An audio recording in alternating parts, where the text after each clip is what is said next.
Vale, bueno, presento yo el acto siendo yo periodista, pero bueno, los periodistas sabemos de todo en teoría, ¿no?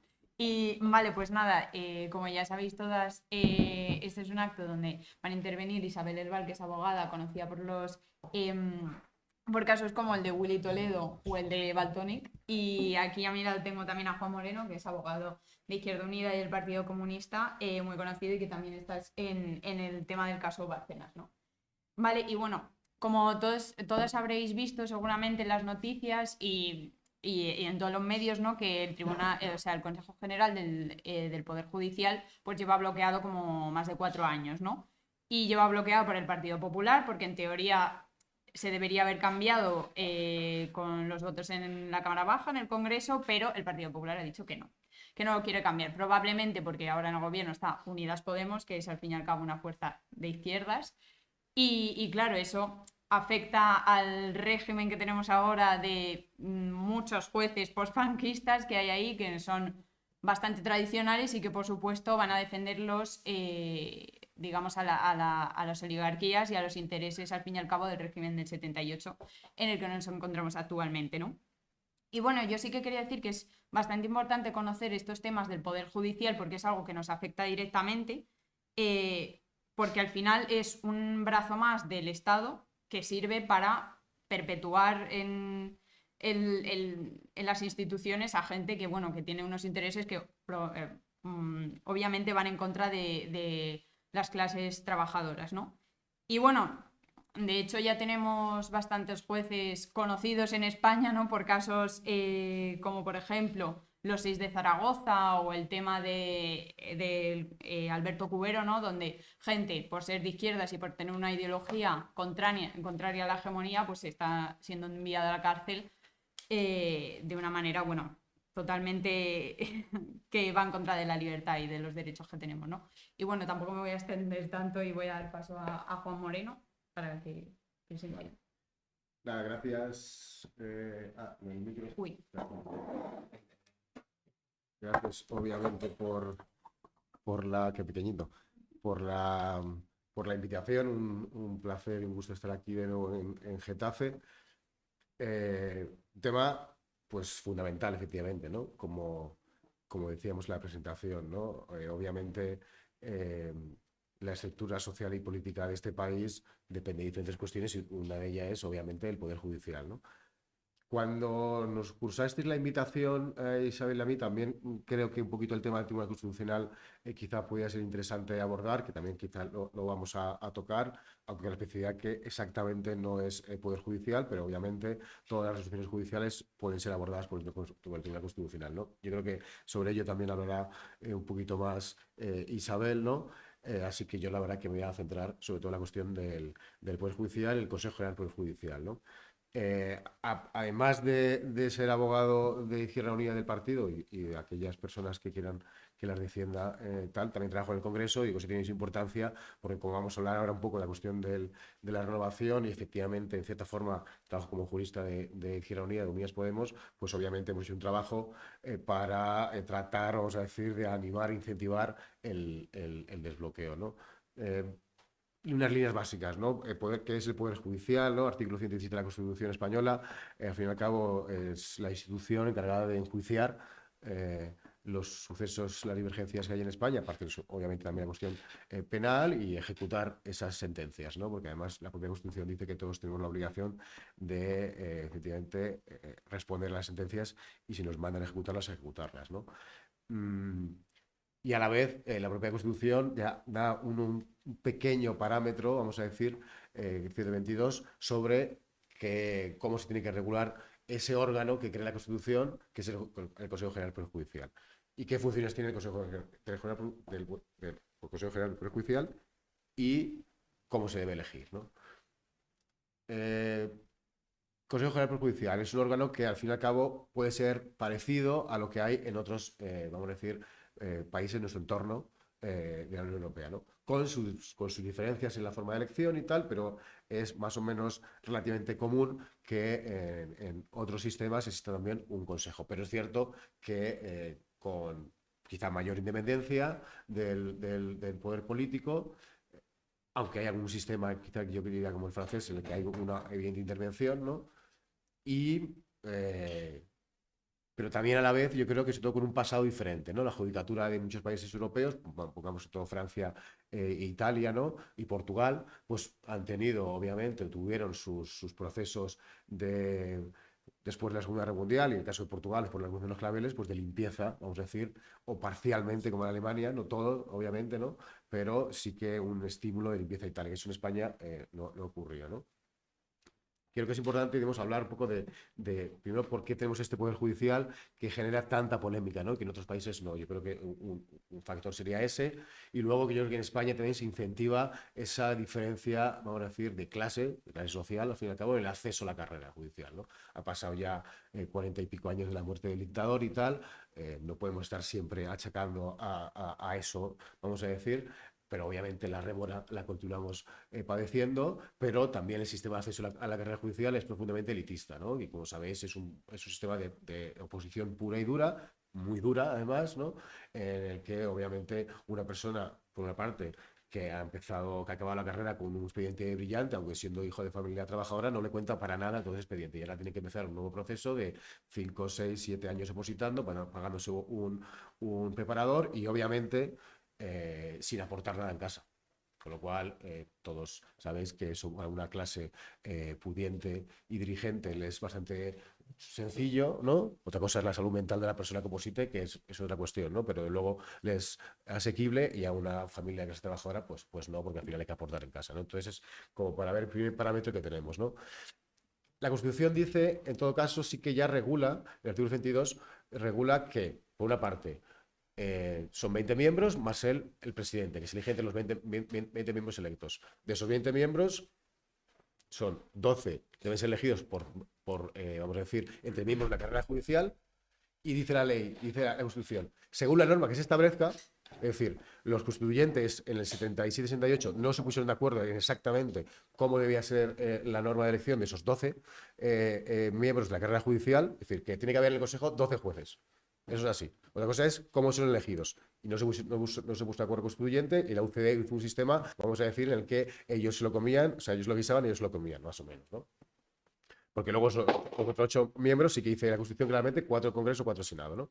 Llega el 85, mayoría absoluta del felipismo y según un sistema que más o menos podemos estar, yo creo que en mi entender más o menos de acuerdo. Es decir, que es al final el Congreso de los Diputados y esos 12 miembros que al fin y al cabo representan la voluntad popular con mayoría de 3 quintos, pues se elige esos miembros. Desde entonces siempre la derecha ha venido clamando contra ese sistema, ¿no? Contra ese sistema en el que sea el Congreso de los Diputados quien pone en solfa. A mí me hace gracia que lo ponen muy en solfa ese sistema cuando, por ejemplo, en Estados Unidos sabéis que el presidente es jefe de Estado, cada vez que muere un magistrado del Tribunal Supremo, es él quien lo elige, es cierto que tiene que tener el placer del creo que es el Senado, no Congreso, ¿no? Pero, por ejemplo, y es un sistema reivindicado por las derechas españolas, ¿no? Es decir, que bueno, se puede discutir más o menos, prefiero que el presidente tenga legitimidad a haber sido elegido por el pueblo, ¿no?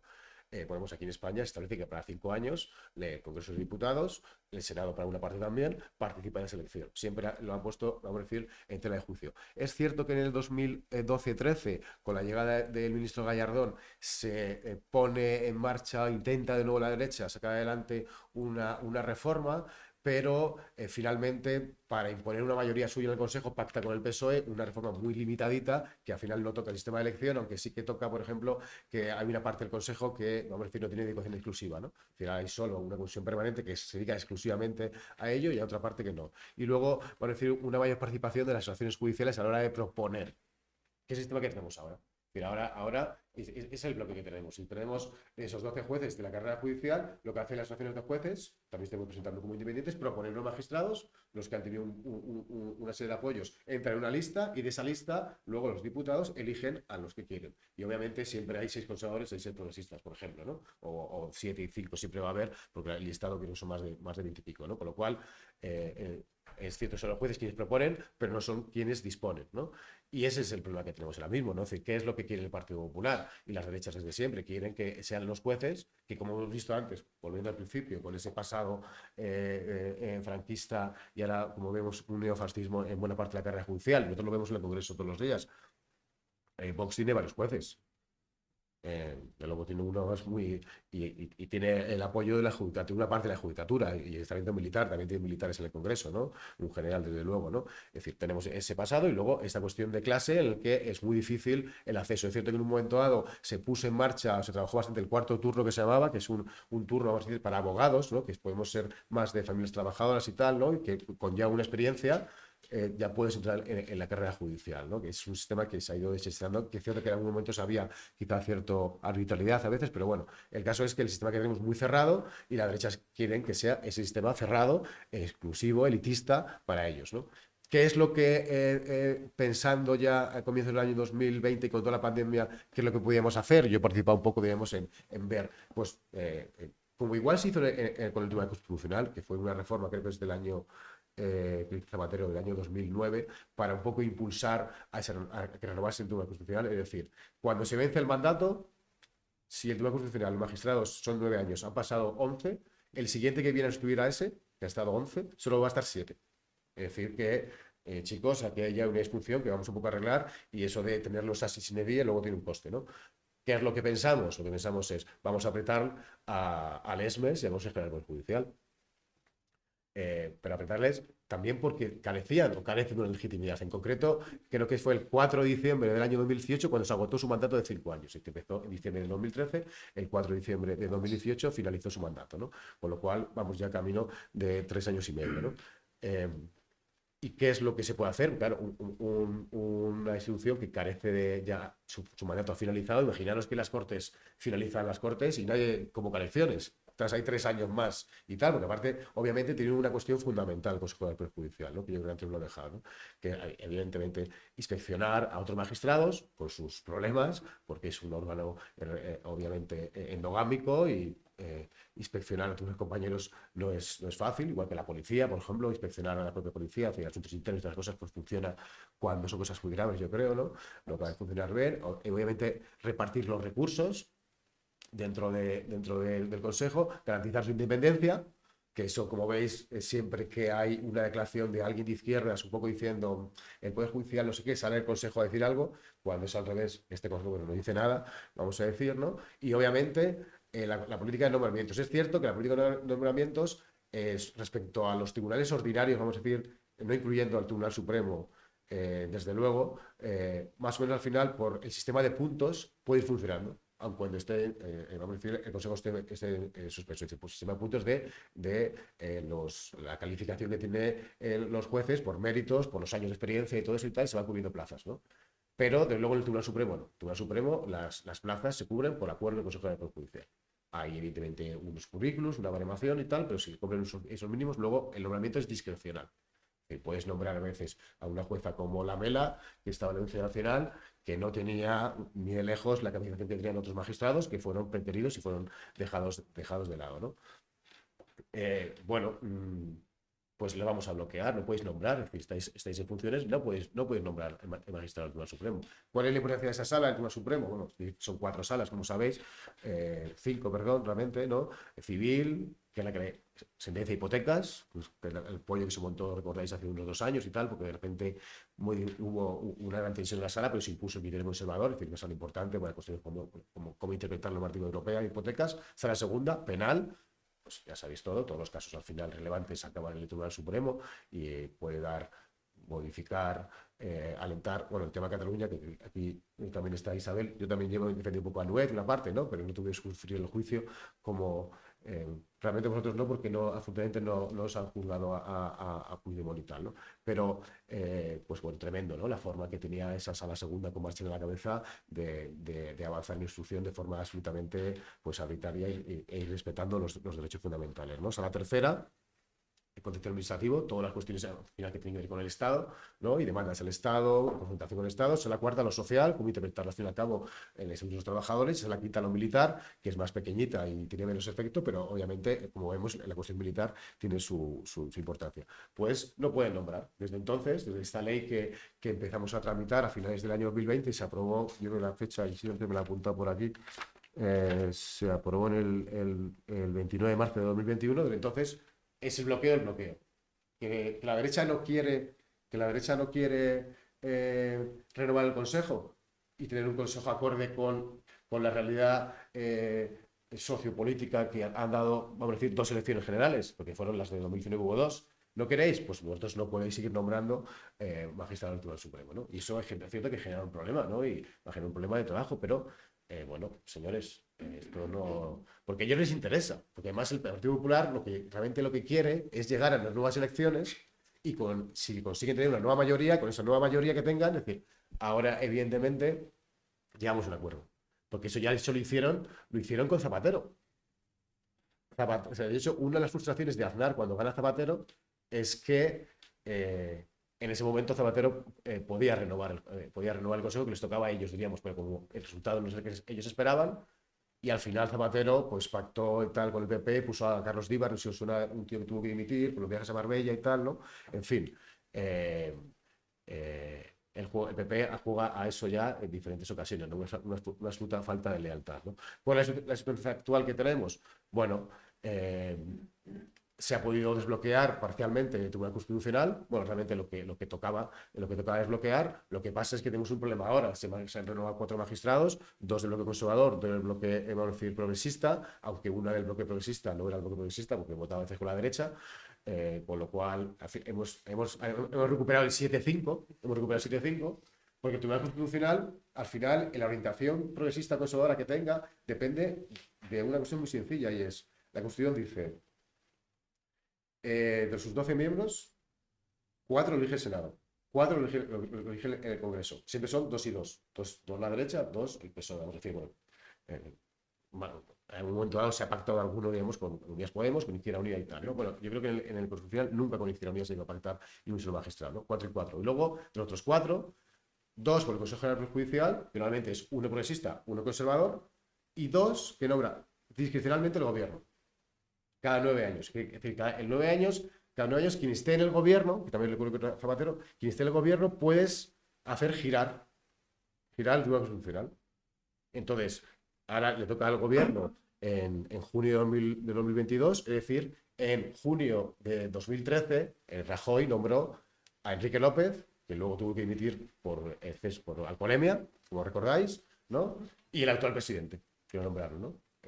Trevijano, que es de la Rey Juan Carlos, ¿no? Era rector de la Rey Juan Carlos, ¿no? Bueno, ahora... ¿Y ellos qué dicen ahora? Pero es que la Constitución dice que son por bloques, que hay que 4 Congreso, 4 Senado y 4 Congreso, 4 Consejo y Gobierno. Y ahí hay una duda ahora, es si el Consejo no quiere renovar, obliga al Gobierno a no poder renovar los suyos, ¿no? En principio yo creo que eso se va a solventar y de luego ahí va a tocar un cambio de orientación, ¿no? Y por eso era importante haber llegado a un acuerdo para renovarlo. Los 4, era importante haber llegado a ese acuerdo porque ahora supone que el Gobierno va a poder ya volver a cambiar la orientación, ¿no? La orientación del tribunal, ¿no? Y entonces ahora mismo tenemos esta situación, sobre todo lo que es el Consejo, de bloqueo absoluto. La llegada de Feijóo puede dar lo que puede dar, y es cierto, con presiones en ambos sentidos por parte de Europa, de la Unión Europea, vamos a decir, ¿no? Es cierto que la Comisión no, que es de derechas, ¿no? Elitista, no le gusta el sistema español, no le gusta. No, más o menos ellos dicen que por lo menos la mitad de esos 12, 6 tienen que ser entre los jueces, o por lo menos incluso la mitad, 10, vamos a decir, ¿no? Es decir, no está de acuerdo en que el Congreso intervenga en la designación de todos los miembros, uno sea directamente y otro sea a propuesta de los jueces, y sí que no funciona, pero también es cierto que la Unión Europea está diciendo tenéis que renovarlo ya. Y más o menos entendiendo que lo normal sería llegar a un acuerdo y ponerse a trabajar en otro sistema, ¿no? ¿Cuál es nuestra posición histórica del Partido Comunista de Izquierda Unida, actual y Unidas Podemos? Obviamente, creemos que, porque claro, todos los poderes emanan del pueblo, el Poder Ejecutivo, el Poder Legislativo y también el Poder Judicial, ¿no? Entonces, fijaros, sistema norteamericano, al final, que hay parte del sistema que es nombrado por los propios ciudadanos eligiendo al ser el distrito, al fiscal del distrito, ¿no? Obviamente los magistrados del Tribunal Supremo, también determinados jueces, por ejemplo, ¿no? Y aquí, entonces, no partimos en nada. ¿Cómo es? Nadie dice que haya que elegir al magistrado de instrucción de aquí de Getafe, pero el pueblo tiene que participar, obviamente, ¿no? Y no tiene que ser, lo que entendemos es que tiene que ser, obviamente, de forma proporcional al viraje o a la situación política de este país o que fuere, ¿no? En este caso de España. y nosotros apostaríamos por incluso una intervención, como en su momento se consiguió. Es cierto que hay una pequeña intervención del pueblo, que es los tribunales del jurado, ¿no? No sé, alguna vez a algunos ha tocado o verlo o incluso asistir, o que se hayan designado y se hayan rechazado y tal, pero es una fórmula que la derecha nunca tampoco apoyó, ¿no?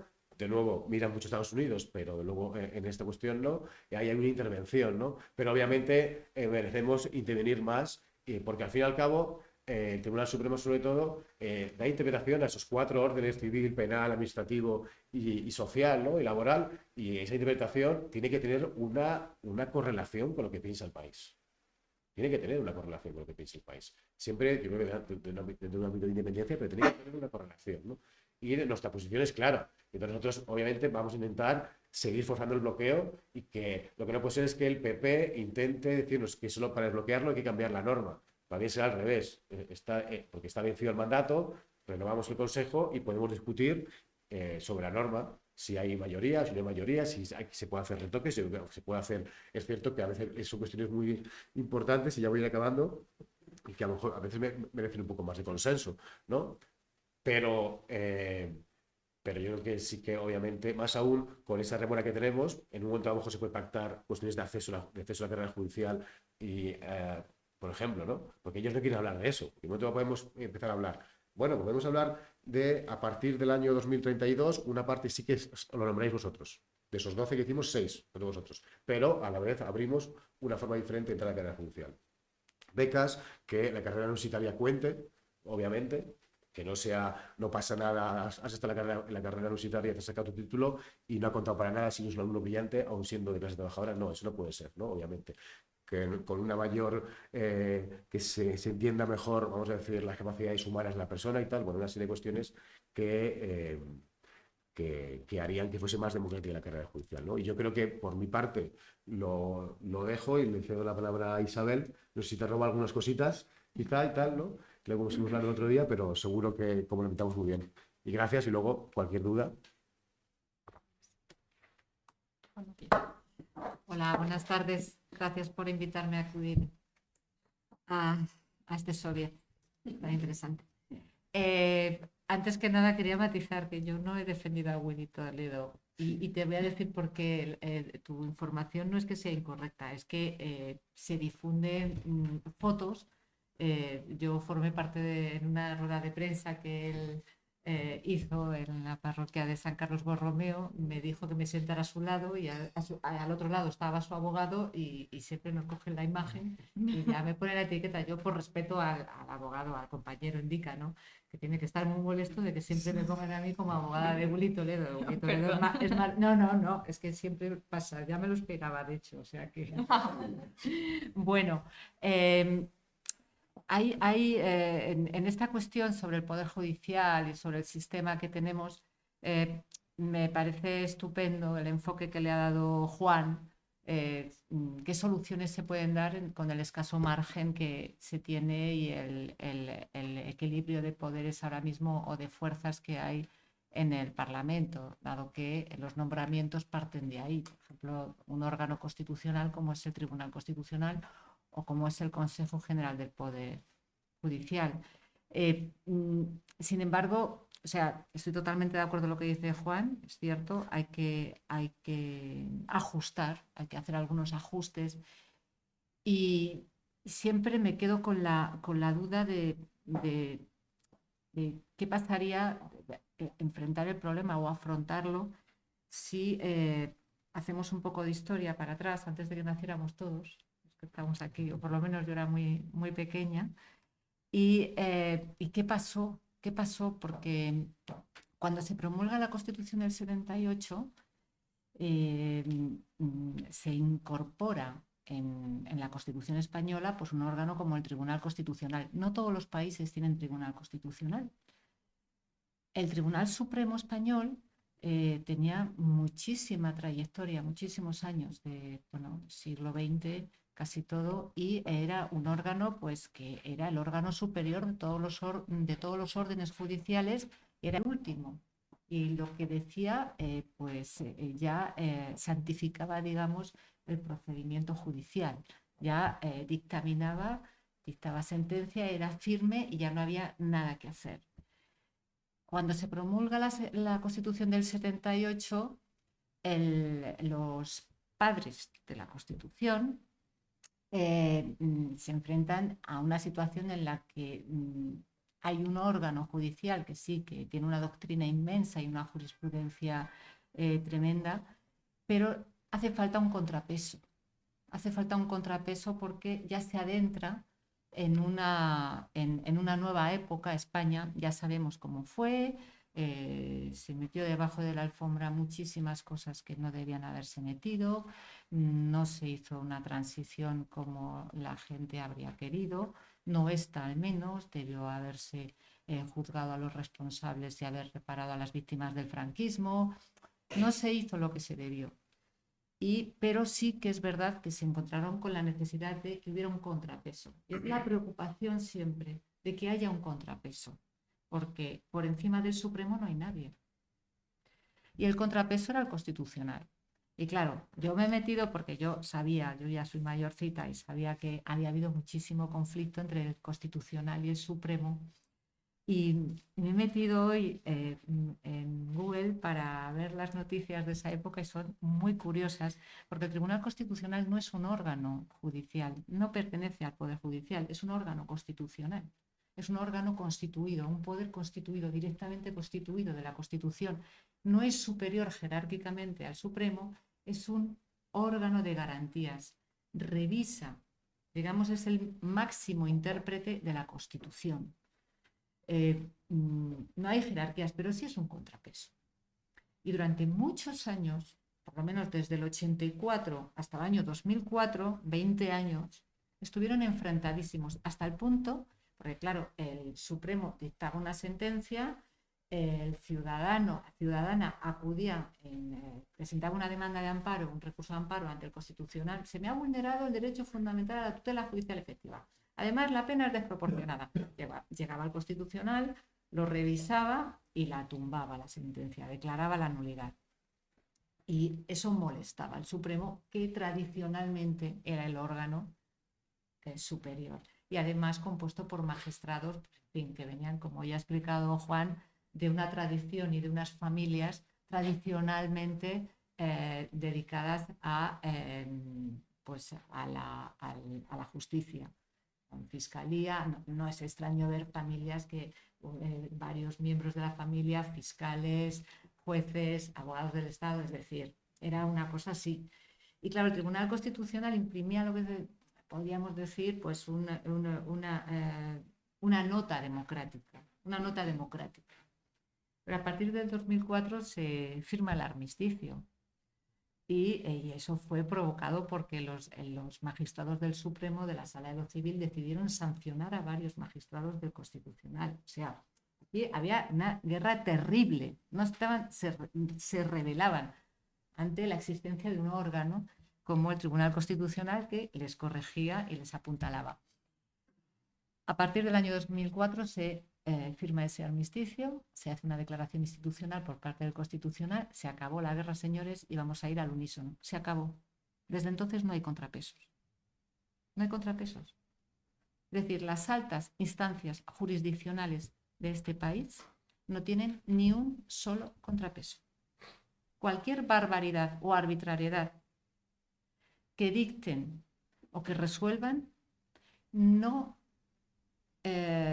merecen, aunque lo mereciera, no conlleva ninguna sanción ni de responsabilidad civil, porque también se modificó en ese sentido la ley, de responsabilidad civil, nadie responde, y sí que habría posibilidad de que algún magistrado pudiera incurrir en responsabilidad penal, pero perro no come perro, y aquí el corporativismo está bastante reforzado.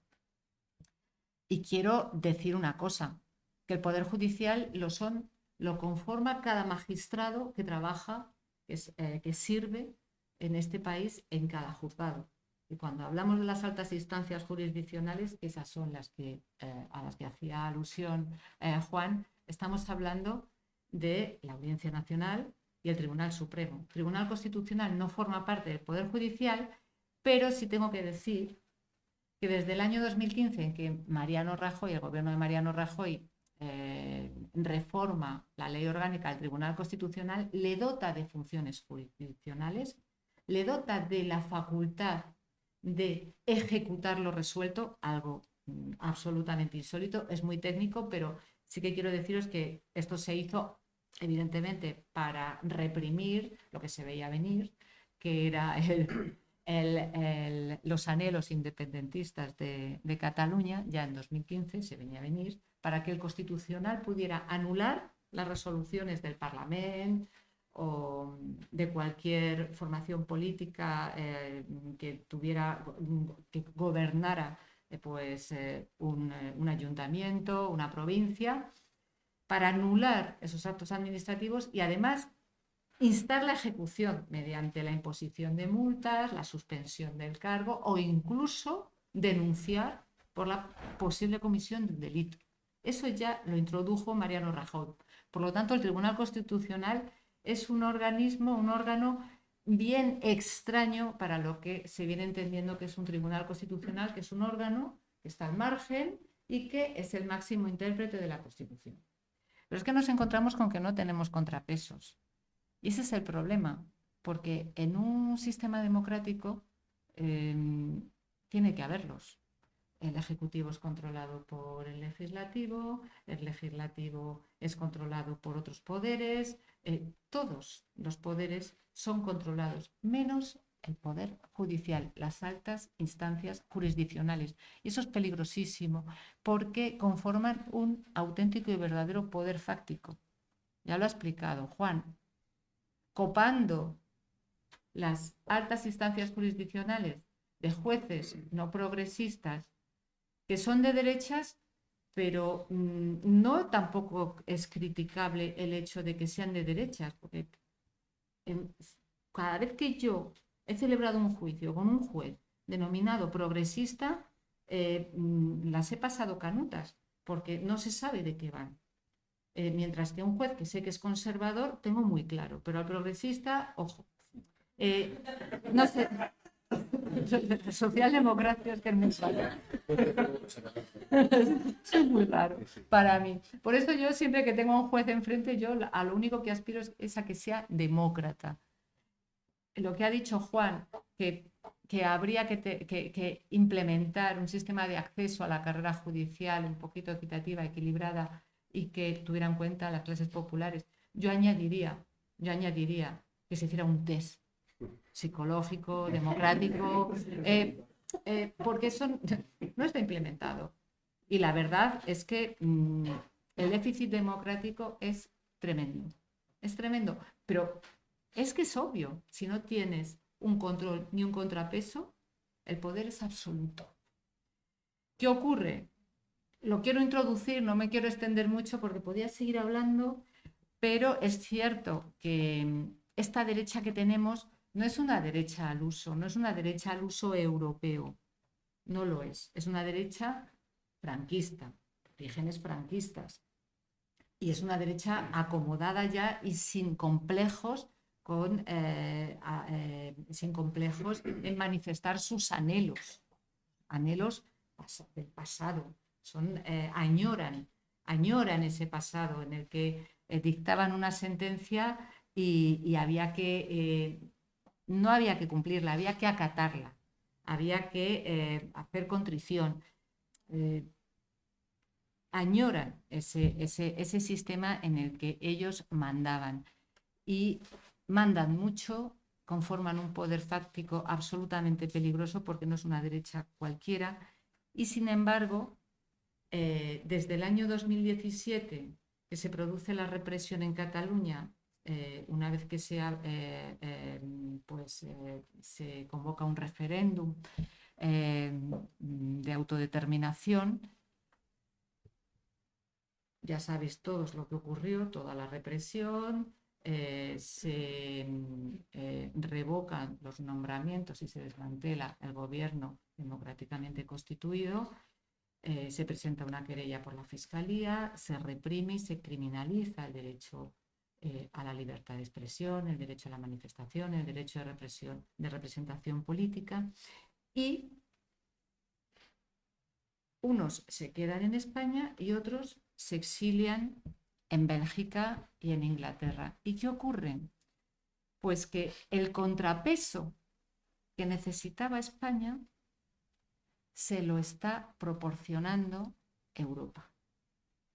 Porque la Unión Europea, con todo lo que tiene, por definición es un espacio de libertad, de justicia, de igualdad y de democracia. Y la Unión Europea no solo está para darnos fondos y construir carreteras y autopistas. Si entras en el club, tienes que cumplir. Y la Unión Europea basa su funcionamiento institucional y su compromiso de toda la ciudadanía y de todos los que forman parte de él en el cumplimiento de la Carta de Derechos Fundamentales de la Unión Europea. Por lo tanto, cuando España, por un lado, pidió sus fondos durante el felipismo y los obtuvo y se modernizó España, por el otro lado se estaba comprometiendo a ser un país democrático e incorporarse en ese club. Todo lo que hemos estado viendo, no lo voy a decir a detallar, porque esto lleva, pues es un proceso de 5 años, ya llevamos 5 años y lo que falta. Todo lo que ha estado ocurriendo en la defensa, los incidentes jurídicos, de extradición, de euroórdenes, ¿por qué Puigdemont ya no está aquí? ¿Por qué no ha sido juzgado y encarcelado? Es porque en Europa consideran que los hechos por los que han sido condenados unos y los hechos por los que son buscados los exiliados no son delictivos. Así lo ha dicho Alemania. No son delictivos. Hemos visto cómo han entrado en prisión, les han dado un indulto porque el Consejo de Europa les ha obligado a que se lo dieran. Y estamos viendo cómo a tiempo real, Europa está cuestionando al Tribunal Supremo y al Tribunal Constitucional. Y está cuestionando a tiempo real. Esto es una auténtica aventura. Esto es, digamos, un descubrimiento. Un descubrimiento porque estamos además en fase de experimentación, porque este camino no ha sido hollado nunca por nadie, tampoco nunca nos habíamos visto en esta situación. Y sabíamos, cuando se fueron a Bélgica, que Bélgica era un país que iba a revisar si había motivos para entregar a estas personas para que fueran enjuiciadas. Que lo iban a revisar y iban a revisar si aquí los jueces iban a respetar sus derechos fundamentales, sus derechos procesales, si iban a tener un juicio justo, un juicio equitativo. Conclusión. El único, desde mi punto de vista, la única vía para resolver este problema, que es sistémico, y por más que se intente con estos estrechos márgenes desde las fuerzas de la izquierda, la única forma de resolver esto es desenterrando, sacando lo que hay debajo de la alfombra, mucha memoria histórica, y que Europa nos diga lo que hay que hacer, no a nosotros, sino a los jueces, a los gobiernos, al gobierno de turno, a la Fiscalía, que no haya ninguna tensión entre la Fiscalía Anticorrupción Europea y la Fiscalía Anticorrupción madrileña. Eso que han hecho no está bien. Y España será sancionada por lo que ha hecho.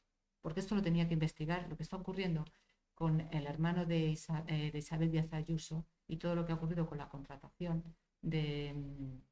eran de las mascarillas en la que interviene el hermano de Díaz Ayuso. Esto lo tenía que investigar la Fiscalía Anticorrupción de la Unión Europea.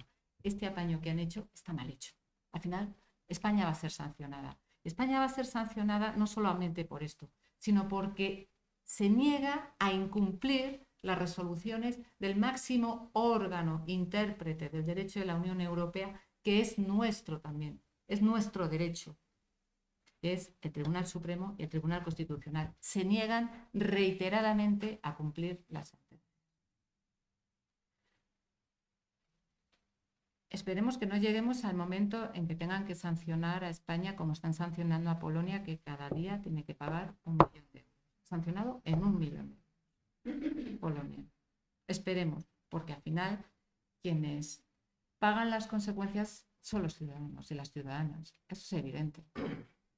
Pero bueno, ahora que Pedro Sánchez anda viajando por Europa y tratando de lanzar su imagen internacional, desde luego se va a topar con muchísimos inconvenientes para que fulgure su imagen, porque hay cuestiones que no se han resuelto, hay cuestiones que el Tribunal de Justicia de la Unión Europea va a fallar en contra de España en relación a los exiliados, va a tener que permitir nuestro ordenamiento jurídico y estas altas instancias jurisdiccionales que Puigdemont vuelva sin ser encarcelado, va a tener que obligar a España a que haga una investigación acerca de el software, el uso del software Pegasus. Es decir, todo esto viene de Europa. Todo esto es el contrapeso. Paralelamente, necesitamos además que haya una profunda reestructuración de nuestras instituciones con el acompañamiento o de la mano de la actividad, la acción de las asociaciones de memoria histórica, porque sin un profundo vuelco de este país en este sentido, no vamos a lograr nada. La mayoría de ellos ya se han declarado, de las altas instancias jurisdiccionales, son tan sumamente poderosos que imponen sus criterios absolutamente retrógrados, criterios en el sentido de encarcelar a raperos, de condenar a diputados electos como Alberto Rodríguez por hechos que no están probados y además con un castigo tan desproporcionado, castigar a activistas. Todo esto no debería ocurrir. Está ocurriendo porque se saben poderosos. Está muy bien lo que dice Juan, hay que intentarlo desde dentro de las instituciones, pero la ciudadanía tiene que ser consciente de que mientras no se acometa la labor de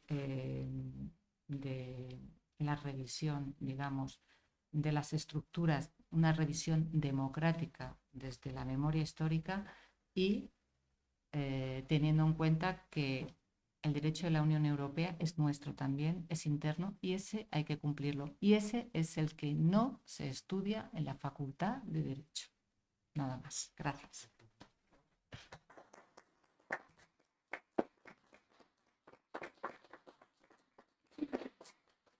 Bueno, ahora cualquiera que tenga una pregunta, pues.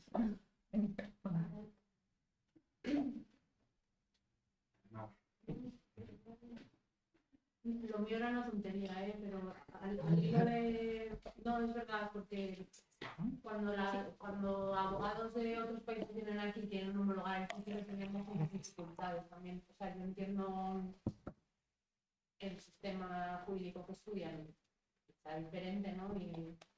Pero, o sea, que hay ciertas profesiones también que hay bastante traba, o sea, al hilo de lo que has dicho de las becas, ¿no? De cómo se podría facilitar también el acceso, ¿no? De otro tipo de sujetos, ¿no? Y de personas de clase trabajadora. Entonces, nada mío ese comentario, pero vamos, que tampoco. Está bien. Bueno, pero sí que es cierto que Europa, el sistema de acceso, en algunos países, es cierto que diferencias hay y, por ejemplo, en el ámbito de la Europa dentro de la Unión, ¿no? Pues hay sistemas que son muy parecidos al español, ¿no? Y que son prácticamente oposición pura, y hay otros que se toman en cuenta, evidentemente, el bagaje del alumno, se toma más en cuenta. Además, luego ya sabéis el sistema español educativo en general, que luego se traslada también a las oposiciones, que son muy memorísticos, ¿no? Y no se entra mucho menos en cuenta la práctica, por ejemplo, ¿no? En concreto, yo creo que el acceso a la carrera judicial española que es de práctica. Por ejemplo, para el profesorado sí que tienes un pequeño ejemplo, vamos a decir, práctico, que tienes que, es decir, los jueces no tienen que dictar, por ejemplo, un modelo de sentencia ante el tribunal opositor, mientras que profesores, por ejemplo, para ser profesor de secundaria, sí que tienes que tener una memoria y explicar cuál sería tu proyecto educativo, por ejemplo, ¿no? Y en España no existe, ¿no? Y es puramente humorístico con una serie de temas que son muchísimos, ¿no? Y, por ejemplo, hay que abordarlo. Evidentemente decía Isabel, que obviamente el trabajo de las funciones debe ser acompañado con el trabajo, es decir, social y tal. Bueno, pero eso lo sabemos ya, o sea, en el sentido que a veces es frustrante que, por ejemplo, sobre todo la cuestión de la memoria, que es fundamental, ¿no? Yo le comentaba el otro día con ella, ¿no? Por ejemplo, sí que hemos conseguido que dentro de la escuela judicial ya se empiece a trabajar la perspectiva de género, por ejemplo, ¿no? Pero, por ejemplo, la cuestión de memoria, eh, por ejemplo, bloqueo, vamos a decir, ¿no? Es decir, que obviamente dentro de es decir, los jóvenes jueces, ¿no? Aquellos que han aprobado posición y están en la escuela judicial, que no son 2 años, dentro del temario tengan, por ejemplo, ya esa cuestión, ¿no? Pues ahí se resisten, ¿no? Y claro, a la vez tenemos un proyecto de ley de memoria democrática con sus suficiencias, pero que desde mi punto de vista sí que supone un avance. Si uno de ellos puede estar por ahí, por ejemplo, pues la obligación de trabajar esas cuestiones y tal, la fiscalía que tiene que intervenir más y tal, y bueno, al final tenemos de nuevo, en este caso, un bloqueo, sobre todo con Esquerra y tal, ¿no? Pero obviamente se tiene que trabajar en diferentes aspectos para que no solo la carrera judicial, ¿no? Pero sí especialmente, porque yo creo que en otros ámbitos de la administración pública, bueno, también, obviamente, el ámbito del ejército, yo creo que serían hay 3 ámbitos que siguen siendo ampliamente casposos, ¿no? Ejército, Poder Judicial y Fuerza y Cuerpo de Seguridad del Estado, obviamente, ¿no? No vamos a hablar del clero, porque no es del Estado, claro, ¿no? Pero lo que es, claro, porque no forma parte del Estado y de momento no cobran directamente, aunque muchos sí cobran del Estado, ¿no? Pero lo que son funcionarios, esos 3 estamentos, obviamente, son profundamente retrógrados y ahí hay que, es decir, intervenir y tal. Bueno, si ya no podemos hablar del Poder Judicial militar, por ejemplo, si tú algo conoces y llevas, yo últimamente llevo unas cuantas cosas, por ejemplo, un cabo que hizo firmó un manifiesto, mejor dicho, de oficiales de reserva y soldados y tal, y estaba en activo y tal, por el mero hecho de haberlo firmado, se le expulsó la carrera judicial, la carrera militar, por ejemplo, ¿no? Y obviamente todo esto es, ahí se ve muchísimo en la sala de militar, estirpes auténticamente militares, franquistas, que ahora estén también, que han saltado, porque han saltado de lo militar al Poder Judicial militar, ¿no? En fin, ¿no? Por ejemplo, parece que es cierto que no nos llega mucho, ¿no? Pero yo creo que efectivamente esa combinación de trabajo institucional, que no podemos renunciar a él, con ese trabajo en la calle, ¿no? Pero es cierto que a veces cierta frustración, cierto cansancio, son 40 y pico años tratando de tener avances de verdad democráticos en materia de memoria y que no conseguimos por diferentes cuestiones de verdad implementarlos, y encima era un retroceso brutal en los últimos 4 o 5 años bueno, está poniendo en cuestión un montón de cosas que pensamos que había un cierto consenso, no progre, sino democrático, ¿no? Que hablaba muy bien, y si quieres te dejo la palabra, Isabel, que hablaba Isabel, de esperar por lo menos que sean demócratas, ¿no? Efectivamente, por lo menos que sean demócratas. No sé si al hilo un poco.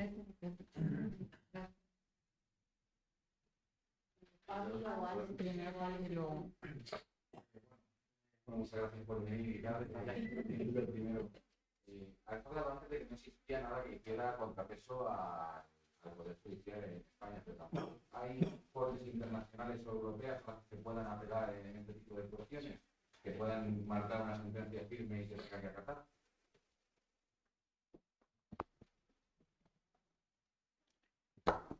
Bueno, no, en otros países sí que hay ese tipo de control a los jueces, ¿vale?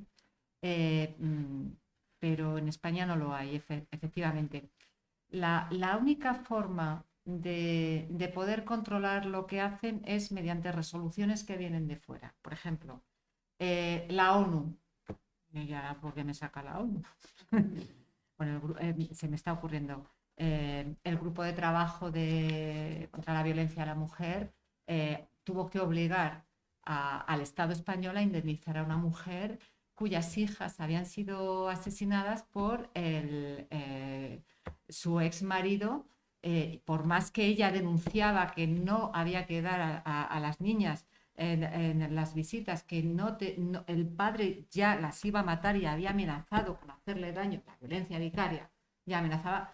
Siguieron el juez español, el juez, no sé, de Madrid creo que era, no le hizo caso, acordó los regímenes de visita y al final acabó asesinándolas. Bueno, pues el Estado español nunca quiso indemnizar y al final se llevó a este grupo de trabajo, la ONU lo ordenó que tenía que indemnizar y al final hubo toda una revisión del caso en España y fue indemnizada esta señora. Claro, tuvieron que pasar muchos años. Esa es la forma de controlar. Otro control que tenemos es el Tribunal Europeo de Derechos Humanos, que no es una institución diferente, o sea, un órgano diferente a la Unión Europea. Está compuesta por 47 países que conforman el Consejo de Europa, que a su vez aplican el Convenio Europeo de Derechos Humanos, y ahí está el Tribunal Europeo de Derechos Humanos. Rusia acaba de salirse y Turquía suspendió varios... Se ha salido porque al día antes le habían dicho que iban a echar. Y ese contrapeso tarda 7 u 8 años en ser efectivo, que es lo que tarda en sustanciarse el procedimiento en el Tribunal Europeo de Derechos Humanos y en darte la razón si te la tiene que dar. Y ahí España ha sido absolutamente, digamos, suspendida en cuanto a que no ha respetado los derechos humanos. En el 2021, 10 veces. 10 veces es mucho, teniendo en cuenta que tampoco se presentan muchas demandas ante el Tribunal Europeo de Derechos Humanos. Hay que tener en cuenta que quien cierra la vía para acudir, la última vía que se agota antes de acudir al Tribunal Europeo de Derechos Humanos es el Tribunal Constitucional. 10 veces al menos este es, órgano constitucional que es infalible, 10 veces se ha equivocado. Es mucho, en un solo año. Pero bueno, son 7 o 8 años. Fijaos que hace poco a Atucha le dieron la razón, le habían vulnerado sus derechos y ya nadie se acuerda de lo que le sucedió. Le habían condenado por desobediencia al Tribunal Supremo por negarse a disolver, me parece que era Herri Batasuna, en el Parlamento. Sí, es decir, 7 u 8 años. Claro, el Tribunal Supremo, y con perdón de la expresión, se fuma un puro. Y el Constitucional, de aquí a 7 u 8 años yo me he jubilado, piensa uno, ya se habrá olvidado, piensa el otro, yo estaré no sé dónde, o incluso puedo ser presidente del Consejo General del Poder Judicial, quién sé. Es un contrapeso y nos ha valido y nos vale. Pero hay otro, que es el que yo he comentado, que es el del Tribunal de Justicia de la Unión Europea, que es a tiempo real. ¿Qué ocurre? Que la forma de poner en evidencia lo que hace un juez ante el Tribunal de Justicia de la Unión Europea es planteando una cuestión prejudicial. Esa es una cuestión muy técnica. La puede plantear cualquiera de las partes, el fiscal, el abogado o abogada que está personado y el juez. Pero quien tiene que elevar esa cuestión prejudicial, es decir, es provocar un incidente para que el Tribunal de Justicia de la Unión Europea resuelva ese caso concreto y diga si es o no contrario al derecho de la Unión, que lo tiene que canalizar o plantear, es el juez. Y lo hará si tiene una duda. Y lo hará a instancias del abogado o la abogada que esté personado o a instancias del fiscal. En Europa, lo normal es que los países promuevan, los órganos judiciales de los países miembros promuevan cuestiones prejudiciales constantemente, porque un jurista de categoría, un jurista firme y solvente y sólido, como son los juristas que hay en los órganos judiciales europeos, claro que tienen dudas. ¿Quién no va a tener dudas? Dudas acerca de ¿el ordenamiento jurídico francés es conforme al derecho de la Unión Europea en esta cuestión concreta? ¿Sí o no? Esa duda la tienen todos los días los jueces. Bueno, en España no tienen ninguna duda. Ninguna. Absolutamente. Es más, el Tratado de Funcionamiento de la Unión Europea, que regula cómo ha de tramitarse la cuestión prejudicial, indica que cuando las partes lo pidan, el juez lo acordará. Por más que pedimos en los procedimientos que tenemos, que pueden ser de cualquier índole, yo lo he planteado hasta la defensa de la insurgencia en el Tribunal Constitucional. He planteado de estos chicos de la insurgencia que hacían rap y fueron condenados. Lo he planteado y me han inadmitido en el Tribunal Constitucional sin contestar absolutamente nada. Pero por plantear lo que no quede. Solo una vez el Tribunal Constitucional quiso promover una cuestión prejudicial ante el Tribunal de Justicia de la Unión Europea. Esa es la forma, que haya un diálogo de tribunales entre los de la Unión Europea, Tribunal de Justicia de la Unión Europea y los órganos de un Estado miembro. Es lo normal que haya diálogo, que se entable un debate. Bueno, España, los órganos, las altas instancias jurisdiccionales españolas son absolutamente cerradas a ese diálogo, no les interesa, porque exigen democracia, no les interesa, y la única forma es por la vía de las sanciones. Es decir, el Tribunal de Justicia de la Unión Europea ya ha dicho que los señores Puigdemont, Ponsatí y Comín, por ser eurodiputados, tienen inmunidades.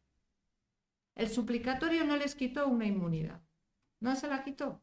Por lo tanto, son libres de circular por todo el territorio de la Unión Europea, salvo en España, porque como entren van a ser encarcelados. Eso es incomprensible. Ese es un incumplimiento. Esto irá avanzando y cuando ya no quede más remedio, tendrá que pasar lo que tenga que pasar. Que tendrá que venir y a ver si lo encarcelan. Y será un incumplimiento gravísimo. Y ese incumplimiento, pues se paga mediante sanciones. El Tribunal Constitucional polaco, ¿qué ha hecho? Lo mismo que hizo el Tribunal Constitucional hace un par de meses. Lo digo todo relacionado con el proceso, porque es lo único que tenemos ahora mismo como contrapeso. ¿Qué hizo el Tribunal polaco? Una resolución diciendo que el ordenamiento jurídico polaco estaba por encima del ordenamiento de la Unión Europea. Sanción.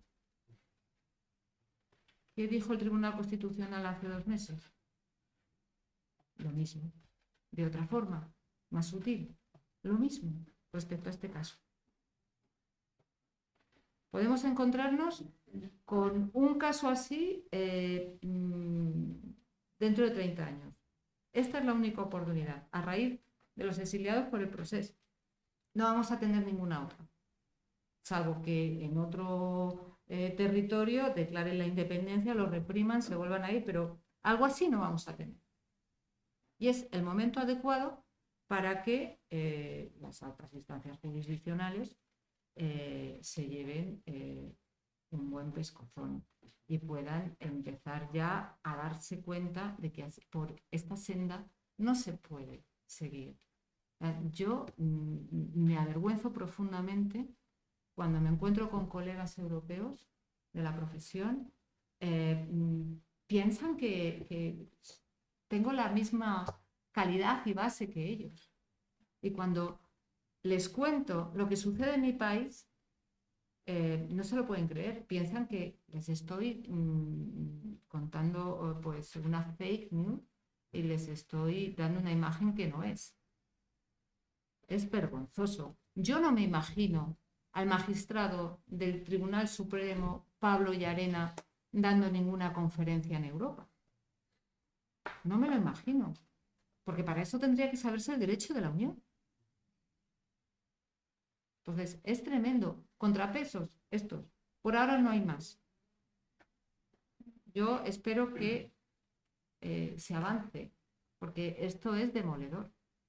Se está viendo lo que está sucediendo dentro, no solamente con el proceso, con un montón de casos que afectan a la vida y a la convivencia de la ciudadanía, afectan al derecho de manifestación, al derecho de libertad de expresión constantemente. Y afecta también, bueno, el Tribunal Supremo hoy se ha publicado que ha anulado una disposición del equipo de gobierno de Manuela Carmena del Ayuntamiento de Madrid que primaba en la contratación, en la contratación a las energías renovables sobre las energías sucias. Lo ha anulado el Tribunal Supremo. Fueron recurriendo las sucias, perdón, fueron recurriendo las eléctricas, fueron recurriendo y no les iban dando la razón hasta que ha llegado al Supremo. Es que esto es vergonzoso. Entonces, alguien ¿Algún ciudadano o ciudadana piensa que el Tribunal Supremo, el Tribunal Constitucional, va a mirar por sus intereses, por su salud, por sus intereses económicos? ¿Alguien puede pensarlo? Por ahora no. Hay una cosa, y perdonadme por la extensión, hay un informe que se llama Informe Greco, que es un informe que se emite tras un proceso de investigación y de encuestación entre la población, que es anual, en Europa, sobre la percepción que la ciudadanía tiene acerca de la independencia de los jueces. España siempre suspende. Y a España, el año pasado le dieron 5 deberes para hacer. Tiene que revisar esto, lo otro, de más allá. Y han vuelto a emitir un informe diciendo: no han hecho caso de las directrices que les dimos. Van ustedes por libre. Y la percepción que la ciudadanía tiene del funcionamiento de la justicia, que es lo que ha dicho Juan, es lo que le da legitimidad. Ustedes no están aquí por obra y gracia del Altísimo o de nadie ajeno al sistema democrático. Su legitimidad está en el pueblo. Pues seguimos igual. La temperatura del sistema democrático en España, o cómo lo perciben y cómo lo aplican los jueces a través del informe Greco, también es muy determinante. No salen los medios de comunicación, ¿eh?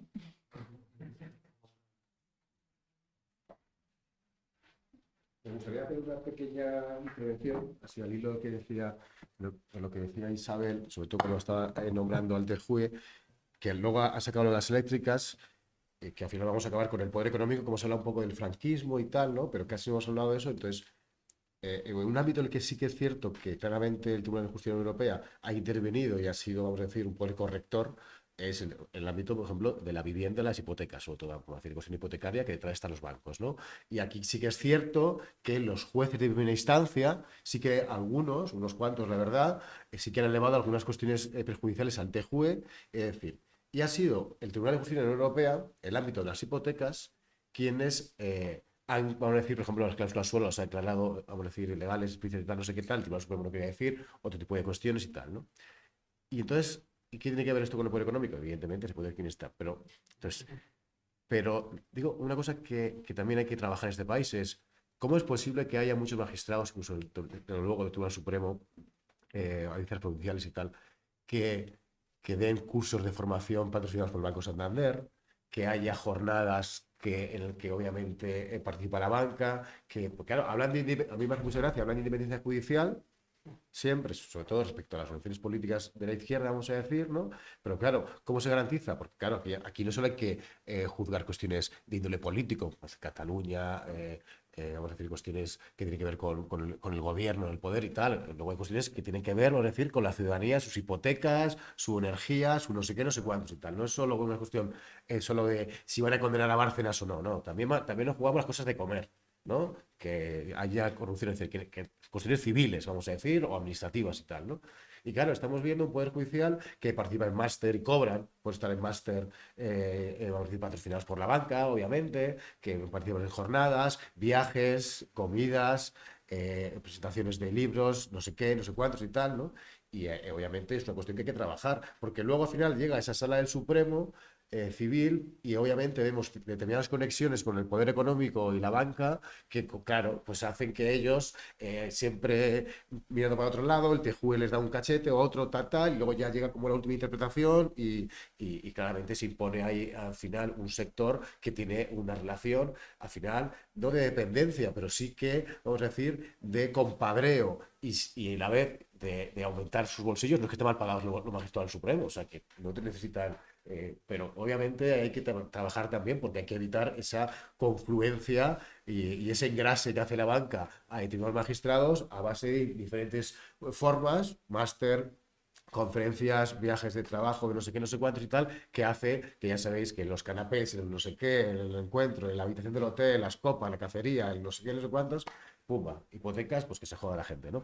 Entonces, bueno, ahora ir un poco en el TJUE, que casi no hemos hablado quizás de ese otro aspecto que hay que trabajar en España, aparte de la memoria, aparte del acceso judicial, luego que trabajar en independencia no solo respecto al poder político, sino respecto al poder económico, y obviamente limitar muchísimo. Yo creo que los magistrados supremos deben tener casi todos fotos detrás con el Santander, con el BBVA, con no sé qué tal, y eso hay que trabajarlo, porque no puede ser, porque al final a ellos les viene muy bien enfrentarse, están dictando sentencias que luego al poder económico, bueno, y las eléctricas también patrocinan cosas de estas, obviamente, también, ¿no? Y ya se meten en el mundo del medio ambiente y no sé qué tal, pero bueno, o sea, hacen, pues eso hay que trabajarlo también, ¿no? Ya solo ese apunte que no lo hayamos comentado, ¿no? Iba a preguntar lo mismo que Alex, que desde que no era tan abstracto, sino que cómo se puede considerar al Tribunal de Derecho de la Unión Europea, bueno, de Derecho, sí, como un contrapeso al Tribunal de Derechos Humanos, perdón, como un contrapeso al Poder Judicial en España, porque sí es verdad que aunque no se tarda mucho, es muy difícil llegar porque necesita cumplir un montón de requisitos que ya dentro de España es difícil porque un recurso de amparo. O sea, es casi imposible que te lo admitan a trámite porque tienes que cumplir un montón de requisitos antes. Que bueno, son cosas muy técnicas que a lo mejor no te falta profundizar tanto. Pero sí es verdad que ha sido sentencias como por ejemplo las de Otegi, que hay un par de ellas relacionadas con Otegi o con algunos raperos, el tema de libertad de expresión que sí le han dado a España un poco para el pelo, en plan. Sobre todo yo os digo a Otegi porque son las más recientes, creo que hay una de 2021. Sí, hay una muy reciente de Otegi que además el Supremo ha decidido que se Sí, repita que el juicio. le ha... En vez de anular Sí. la sentencia, directamente que se repita el juicio. Bueno, es una arbitrariedad como la copa de un pino. Pero no olvidemos que nuestro flamante ministro de Interior ha sido condenado unas cuantas Sí, por veces por no torturas. investigar las torturas. Y ahí sigue y es flamante y se va paseando, vamos, con una alegría, defendiendo además la patada en la puerta. ¿Os acordáis durante el confinamiento que entraron en una vivienda que estaban haciendo una fiesta y en otra y defendió la patada en la puerta? Nos hizo retroceder 15 o 20 años y afortunadamente los tribunales han corregido eso. Pero bueno, eso es lo que tenemos. Es verdad que el Tribunal Europeo de Derechos Humanos ha forzado la mano en algunas cosas. Si hay algo que al Tribunal Constitucional no le gusta por ser la última instancia, es que le den un cachete. Es que le digan, no se ha velado por el respeto de los derechos fundamentales. Y me explico, cuando el Tribunal Constitucional sabe que llevamos razón, los ciudadanos, la ciudadanía, cuando acudimos en amparo, y que no solamente llevamos razón, sino que nos la pueden dar en el Tribunal Europeo de Derechos Humanos, ahí sí que hace algo. Y os pongo un ejemplo para que veáis cómo para mí fue un golpe de suerte, para nosotros, que defendíamos a César Strawberry por 7 tweets. Pues como sabéis, fue absuelto en la Audiencia Nacional. Luego el fiscal recurrió a la absolución y fue condenado en el Tribunal Supremo por el señor, el magistrado Marchena, que fue el ponente. Y lo recurrimos al Constitucional. Y claro, invocamos la libertad de expresión, todo lo que ello conlleva, que no se puede reprimir de esta manera, que tiene que haber, que una cosa es la libertad de expresión, no puede constituir el mismo acto, libertad de expresión y delito, no. Bueno, e invocamos una cuestión muy técnica. Viene diciendo el Tribunal Europeo de Derechos Humanos que, habiendo una sentencia absolutoria, si se recurre para que sea condenatoria, no puede revisar los hechos. Tiene que hacer una especie de repetición, es decir, tiene que traer a los testigos, al absuelto, al afectado, y les tiene que tomar declaración y tendría que celebrarse un mini juicio, digamos. ¿Por qué? Pues porque no puedes revisar los hechos probados. Solamente cabe revisar si a estos hechos les corresponde la subsunción en este delito o en otro, o no les corresponde.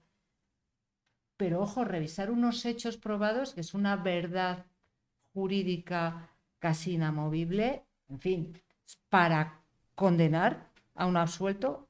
Te dice el Tribunal Europeo de Derechos Humanos que no, que la condición es que los vuelvas a traer a los testigos, a los peritos y al interesado.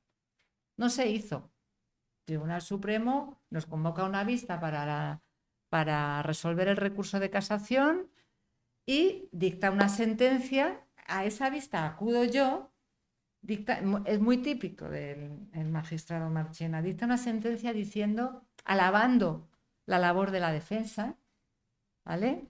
La defensa ha hecho una labor excelente, ha defendido, vamos, como una jabata, pero voy a condenar. Entonces, claro, eso dice, madre mía, después de haberme alabado la actuación profesional, ¿yo cómo voy a decepcionar a este buen hombre? Bueno, pues lo recurrimos en amparo y pusimos este otro motivo técnico, ¿vale? Que era no había tenido un proceso con las debidas garantías porque se había condenado a un absuelto revisando lo que se hizo en el juicio, porque yo lo valgo, porque soy Tribunal Supremo. Y eso no vale. ¿Qué hizo el Tribunal Constitucional? Sabía que por esa vía la íbamos a ganar en el Tribunal Europeo de Derechos Humanos. ¿Qué hizo? Nos dio la razón. Nos dio la razón, pero no por ese motivo, sino porque se había vulnerado la libertad de expresión, porque no se había hecho una ponderación previa de los derechos en liza y demás. Y se agarró ahí. Pero sabemos perfectamente, porque cualquiera que haya tenido la experiencia que tenemos de acudir hasta ahí y decirnos la libertad de expresión vale cero si te metes con las instituciones, con el rey o con cualquier institución que es respetable en este país, vale cero, nunca han tenido ningún problema para ello. Pero si planteas esa cuestión técnica de a un absuelto lo has condenado porque yo lo valgo, sabes que el Tribunal Europeo de Derechos Humanos te va a decir, lo habéis hecho fatal. Y otra vez se pone en evidencia el Tribunal Constitucional. Y ahí decidió cortarlo, no dándonos la razón por donde debía. Ahí nos dice claramente, no llevan razón, pero sí se la doy aquí. Ese es un truco que emplea el Tribunal Constitucional. El Tribunal Constitucional lo que hace es que cuando ve que va a perder, o bien lo admite a trámite el recurso y lo deja un rato ahí que duerma el tiempo que haga falta, maneja la agenda, o bien da la razón después de un año y pico, 2, que César se encontraba pues que incluso le suspendían los conciertos, que era un terrorista. Había sido condenado por enaltecimiento terrorista, que no es ser terrorista, es un delito de opinión. Pero aquí en Madrid, a Andrea Levy le suspendió un concierto que tenía ya contratado. Entonces, estaba pues realmente afectado por esta situación. Llegó el Constitucional y nos dio la razón. El Supremo, Manuel Marchena a la cabeza, cuando se recibe esa sentencia, donde anula, porque han vulnerado el derecho fundamental a la libertad de expresión, es un varapalo muy fuerte, lo que hace con una providencia que es una resolución de mero trámite, con 4 líneas, a la vista de lo acordado por el Tribunal Constitucional, se convoca el Pleno. Bueno, era una cosa como que pasaba desapercibida. ¿Van a actuar como hacían antes, que cada vez que el Constitucional les quitaba la razón se reunían para ver cómo modificar lo que había hecho el Constitucional y por eso empezaron a pelearse y tuvieron 20 años de disputa? Estábamos sorprendidísimos. O sea, iban a hacer algo con esa sentencia del Constitucional, lo mismo que han hecho con Otegi. Iban a hacer algo. Presentamos un escrito porque, claro, fue durante el confinamiento, en marzo de 2020, y llegó como el que no quiere la cosa, al despiste. Presentamos un escrito contundente diciendo, ojo, ojo, ojo, ojo. Yo no sé si fue por eso o por qué, pero al final se anuló bien, se anularon sus antecedentes penales en el registro de penados y rebeldes, todo. Pero fijaos cómo funcionan. Bueno, en este caso, el Tribunal Europeo de Derechos Humanos fue una espada de Damocles y funcionó, pero lamentablemente no funciona siempre. Iba a preguntar un poco, pues, por todo este proceso que estamos viendo estos últimos años, con el tema desde lo de la manada, ¿no?, hasta la ley de solo sí es sí, si nos podíais orientar un poco a las personas que estamos aquí, de todos esos pasos que se han ido dando, o si sobre el juicio de la manada, ¿no?, esa distinción que se hizo entre abuso y agresión, o sea, todas estas, para ver, cuando decimos que es una justicia patriarcal, o sea, franquista, ¿no?, ¿cómo lo podemos cambiar esto? ¿Qué podemos hacer como ciudadanía? No sé si queréis. Si quieres, a ver, yo creo que, o sea, como ciudadanía, obviamente, ahí está la fuerza del movimiento feminista, que es innegable, ¿no? O sea, eso está claro. Y claro, esa fuerza se ha trasladado al ámbito legislativo, ¿no?, a las diferentes leyes que están trabajando, ¿no?, y sobre todo lo que es la modificación del Código Penal, con su debate. Yo como penalista, pues siempre hay un debate, pues que son los delitos sexuales, vamos a decir, no son fáciles de abordar, ¿no? Y son penas elevadas, ¿no? Algunas de ellas, ¿no? Y otras no. Pero volvemos al problema. El problema, por ejemplo, que tuvimos en la sentencia de la manada, pues obviamente, sobre todo, es un magistrado, sobre todo, que yo supongo que debe ser simpatizante de Vox o algo así, ¿no? Y eso es algo recurrente, por ejemplo, ¿no? En los tribunales. Entonces, claro, es decir, al final lo que hace Vox no es más que dar carta de naturaleza a lo que piensa una parte de la población española, mayoritariamente masculina, ¿no?, sobre cómo abordar este tipo de cuestiones, ¿no? Y sobre todo, vamos a decir, los delitos sexuales en este caso, ¿no?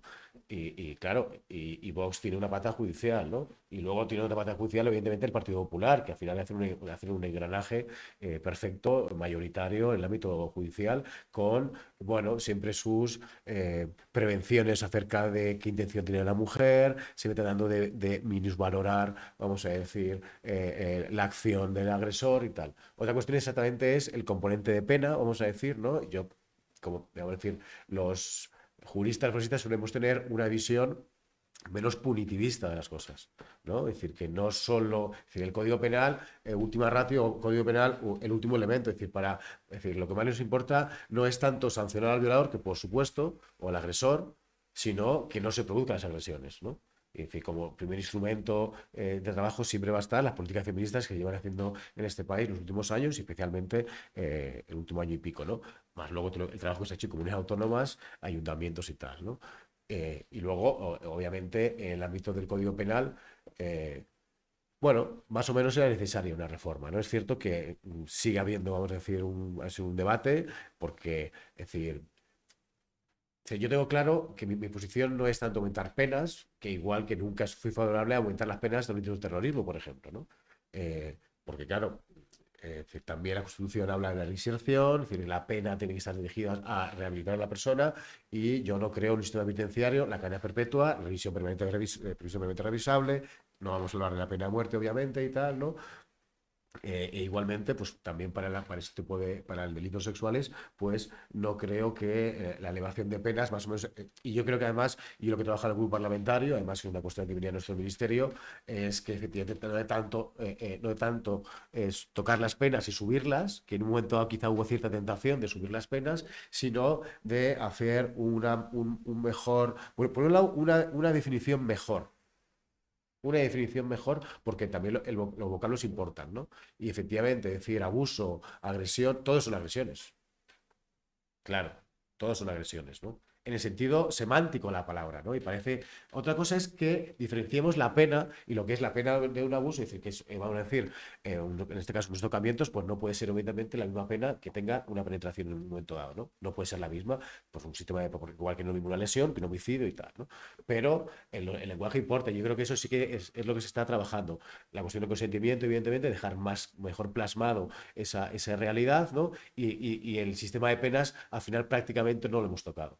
Prácticamente, porque no es tanto subir las penas, que en España más o menos yo eran penas proporcionadas, pero sí cambiar los conceptos, sí cambiar el lenguaje, porque luego se lo llega al Poder Judicial. Y obviamente, una cosa que sí que lo decía al principio, sí que la perspectiva de género en el trabajo de la Escuela Judicial y la formación permanente, no solo es el acceso, a la carrera judicial, sino luego la formación permanente, que como casi todas las profesiones debe tener un trabajador, en este caso un trabajador de la justicia, ustedes deben ir formando, en este caso sobre cuestiones, vamos a decir, de género, ¿no? Pues esa formación, meterla obviamente de forma decidida y no como algo así un poco tal, bueno, quien quiera que vaya, no, meterlo, ¿no? En esa formación en la carrera judicial y en la fiscalía también, y en la fiscalía, que también obviamente se está trabajando, ¿no? Entonces, yo creo que esa perspectiva feminista, ese impulso que se ha dado, primero con la llegada de Pedro Sánchez y ya luego con el gobierno de coalición, creo que ahí sí es innegable el esfuerzo que está haciendo. Luego hay otro tipo de cuestiones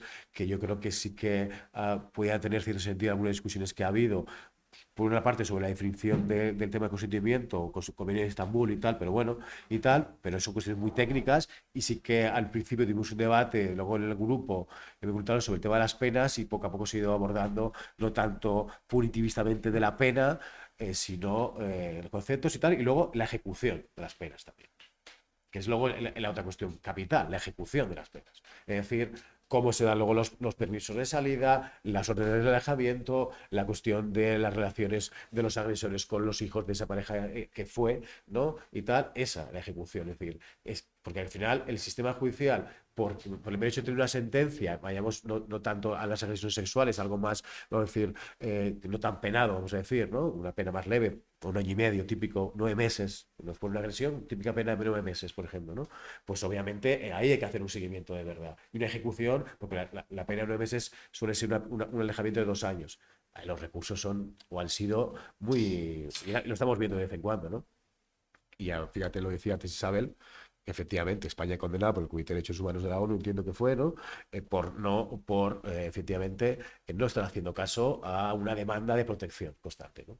Y por mi parte, suficiente, que luego hablamos mucho. No, solamente quería apuntalar algo. Es verdad lo que ha dicho Juan, que las feministas no somos punitivistas. O sea, no queremos que entre un señor a cumplir una pena de 30 años. Lo que queremos es que haya una cultura del respeto y de la promoción de la igualdad, ni más ni menos. Y eso no se hace a golpe de código penal. Es que es brutal. Es brutal. Solo un país de corte autoritario, de orígenes autoritarios o de gran tradición autoritaria como este, se plantea que se puede mejorar los derechos de las mujeres en un sistema democrático a golpe de código penal. Y por ahí, pues, le doy la razón a Juan. No se trata de elevar penas. Yo recuerdo aquella sentencia de este equipo de fútbol, de 5 jóvenes que habían abusado sexualmente de una... Sí, es que era desproporcionado. O sea, para una feminista como yo leí esa sentencia y me parecía una cosa brutal. Digo, es que a la próxima es que te violan y te matan y ya está, y te desaparece en el cuerpo, porque con una pena así, sí, o sea, desde un enfoque de política criminal no se puede penalizar tanto el delito, por muy grave que nos parezca, penalizarlo al mismo nivel del asesinato. O sea, es que es una cuestión de proporcionalidad y de sensatez y lógica. Y desde luego a mí me espanta. Luego el Tribunal Supremo ajustó. Tenía que haber condenado, pero hombre, pero por otro lado está el tema de la violencia vicaria. Eso sí que tiene que introducirse y tienen que ser muy, digamos, adaptarse a una situación que se está dando. Bueno, pues un maltratador evidentemente no es una persona muy respetuosa de los derechos de los hijos menores de edad, porque lo estamos viendo cómo arremeten, pero claro, también hay que ver caso por caso. Pero ver caso por caso y examinar caso por caso, que me parece estupendo porque no se puede hacer tabla rasa, hay que dar una perspectiva de género. Porque claro, cuando los jueces están denegando una seguridad o una garantía que es de la vida, sobre la vida y la integridad física de los menores de edad, las mujeres, y te dicen caso por caso, pero restrictivamente. Caso por caso, adáptate a las circunstancias y cree un poco a esta señora cuando dice que su marido le ha dicho por activa y por pasiva lo que va a hacer con los hijos y además le ha mandado WhatsApp y además, en fin, es que sí que es verdad lo que dice Juan, que hace falta un poquito de perspectiva. Y el Supremo por ahí sí que parece que algunas veces pues sí acierta. Hay una sentencia buenísima de hace 1 año y medio en el que se dice que la ponente es una mujer, desde la civil, creo, en el que se dice que el impago de la pensión de alimentos es violencia.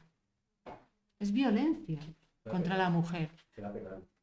Era penal. Era un caso de violencia. ¿Por qué? Ese era un impago por un delito de abandono de familia, por el impago de alimentos, y lo establece así. Es que obligar a quien tiene la custodia, que es la mujer, la madre, a que asuma económicamente y quede perjudicada económicamente durante el tiempo que ha durado el procedimiento penal, hasta que a este señor se le ha condenado y se le ha obligado a pagar, es que eso es violencia.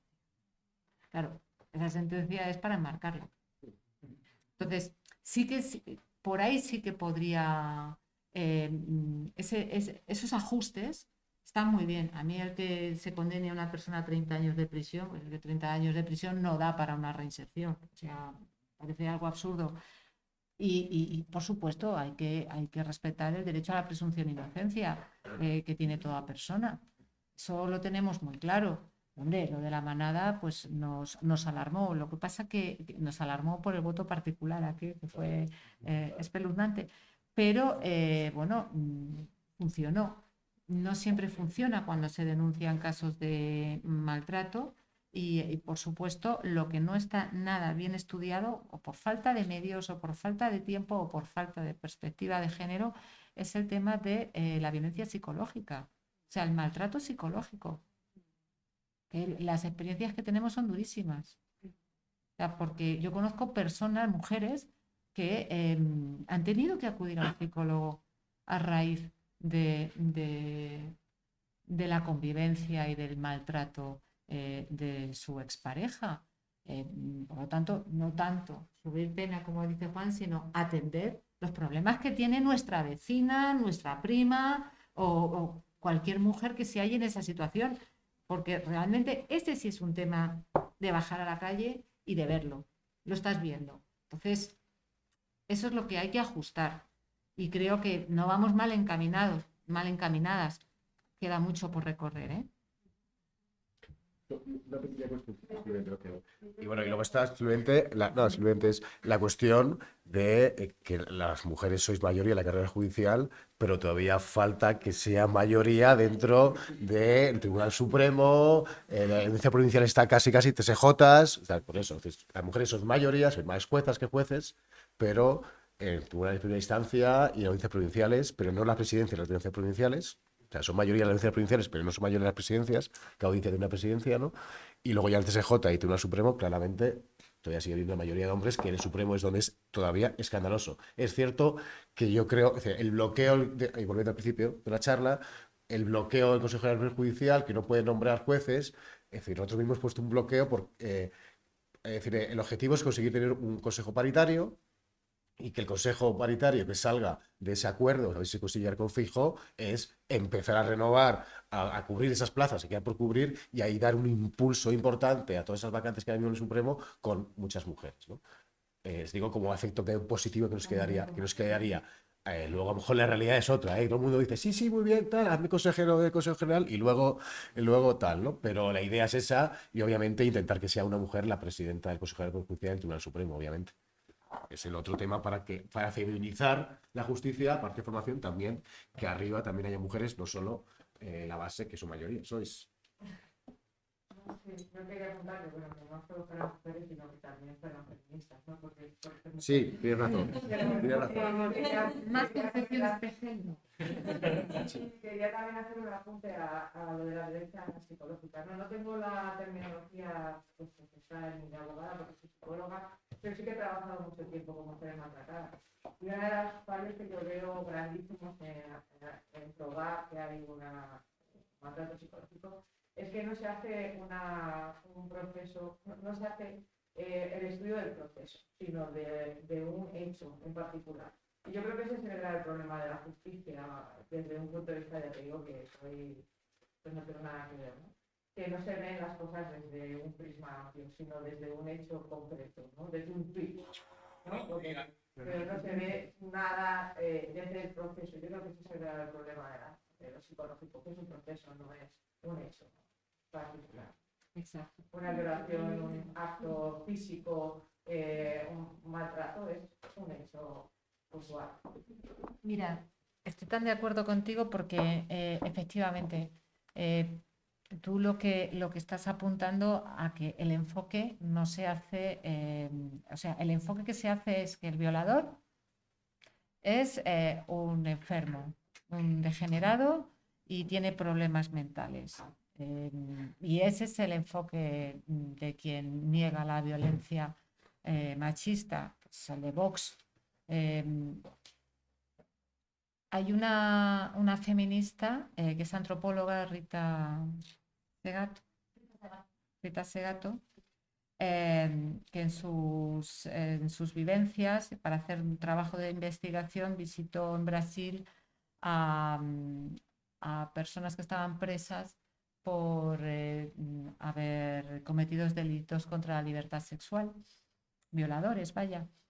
Y se daba la circunstancia de que el perfil de todos ellos era, o el perfil o el contexto familiar y social, era personas acomodadas algunas, que no tenían ningún problema para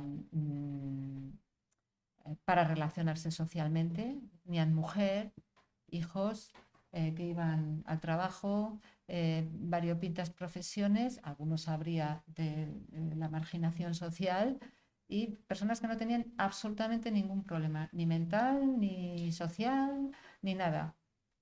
Lo único que ella pudo deducir es que lo que les movía era su condición de macho y la visión de la mujer como objeto y como objeto de posesión, claro, y para su satisfacción y punto, y ya está. Era lo único que se veía. Por lo tanto, ella sostiene que, ella aporta esa experiencia en su investigación para sostener precisamente que no se trata de un hecho puntual, sino de un sistema.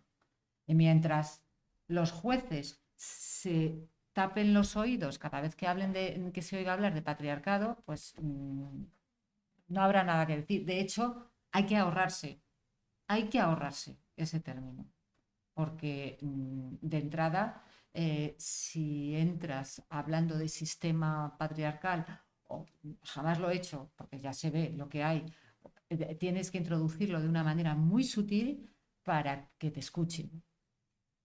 No se puede soltar así. Pero claro, debería poder soltarse con alegría y tranquilidad, pero no es posible. ¿Por qué? Porque ahora mismo se ha encapsulado al feminismo como bolivariano, comunista, antisistema, y como nos ven como un peligro para sus privilegios, y no hay forma ahora de entrar. De ahí que lo que dice Juan, que la iniciativa o la estrategia de que vayan copando nuevos sitios con mujeres, y esperemos que sean feministas, pues sería la finalidad, sería lo deseable. Pero efectivamente esto que estás diciendo es importantísimo. O sea, ¿cómo voy yo a invocar un maltrato psicológico con un hecho puntual que esa noche denunció porque los vecinos escuchaban eres esto y eres lo otro y no vales para nada? Bueno, claro, es que es un hecho puntual. El pobre hombre, pues quemado por las condiciones laborales y por la precariedad de su trabajo y por el alcoholismo, pues se dirigió así hacia su mujer, contra su mujer.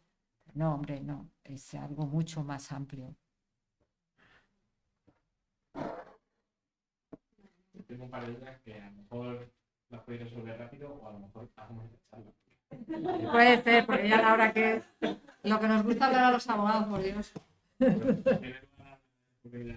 Y luego hay una cosa que a mí me flipa siempre de la justicia y que no entiendo, y es cuando estamos hablando del poder del Consejo General del Poder Judicial o del TC y tal, siempre hablamos de magistrados progresistas, magistrados conservadores, y cada uno vota lo que le sale de los huevos.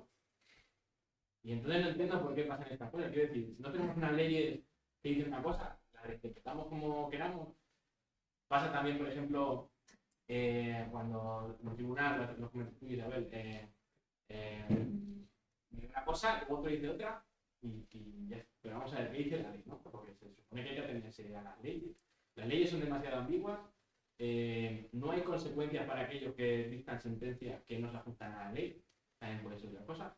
En el caso del Tribunal Constitucional, por ejemplo, puedo entender que la Constitución es demasiado ambigua. Hay que reformar la Constitución. ¿Qué hacemos con esto? Esa es una pregunta, así al bueno. Eso merece otro debate. Yo puesto de contestar porque si no me tenéis esta mañana. Y luego la otra pregunta Claro, si quieres, hacemos esta, un momentín, muy rápida, y nos hacen la otra. Hablamos muy rápido, porque ha sobrevolado en todas las intervenciones y en la audiencia nacional.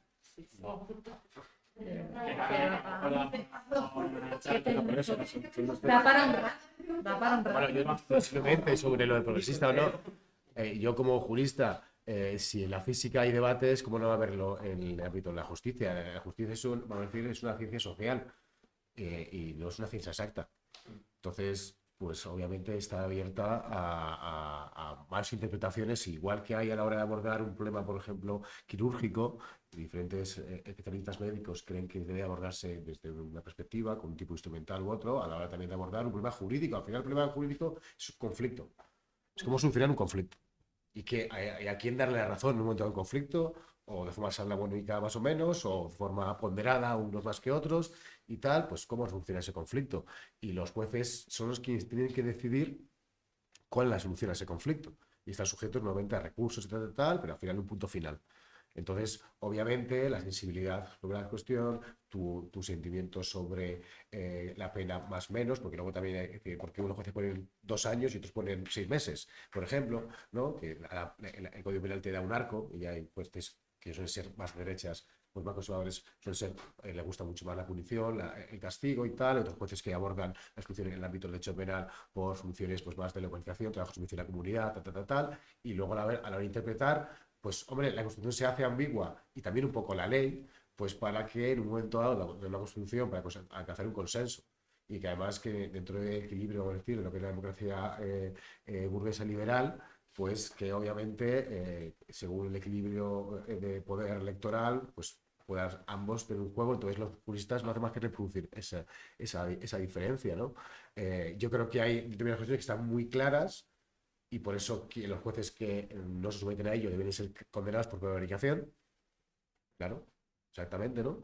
Pero luego sí que es cierto, y yo entiendo y que soy favorable a que haya, porque estamos hablando de un ámbito humano, ¿no? El resto sería una dictadura judicial. Simplemente es ir a los juzgados para homologar lo que ya sabes que tiene que ser así. Dice el abogado, esto es así y ya está, ¿no? Lo malo quizá es que hay demasiadas interpretaciones que a nosotros nos parecen, y creo que lo decimos con razón, que son antiguas, que son muy conservadoras, que son poco sociales, que tienen en cuenta poco los cambios que ha habido en la sociedad española, europea, global, ¿no? Que les cuesta mucho innovar, por ejemplo, judicialmente, y son muy reacios a determinadas cuestiones que la ley te permite, pero no están concretados a hacerlo, ¿no? Y al final, por eso, ese ámbito de juristas, progresistas, conservadores, que también, y le cedo un momento la palabra a Isabel, en el ámbito de los abogados, pues hay abogados progresistas, comunistas, socialistas, republicanos, no sé qué, y la interpretación de la ley, pues, bueno. Yo te lo contesto, ya está, mira, una lectura democrática, me da igual a quién vote. Una lectura democrática. Esa es la guía, no hay otra.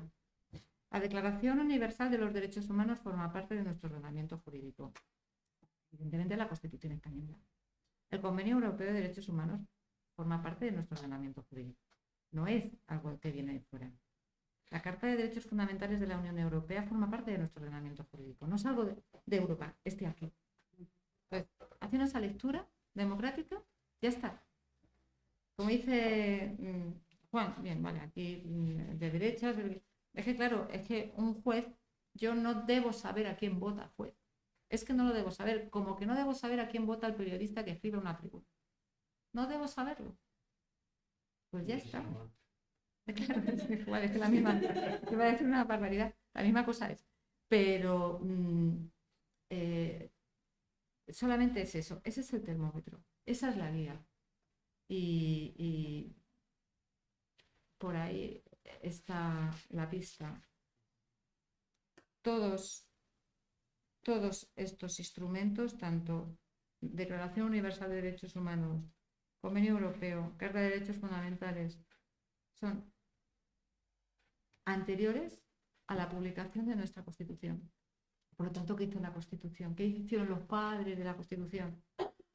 Pues coger los modelos que ya preexistían. O sea, es una de las constituciones más modernas que hay. Está bien hecha. Yo quitaría algún título, ¿vale? Desde mi punto de vista, quitaría algún título, el tema territorial, el tema de la monarquía, el tema... Vale, pero a grandes rasgos, en cuanto a derechos, la Carta de Derechos, o sea, la sección de los derechos fundamentales es perfecta.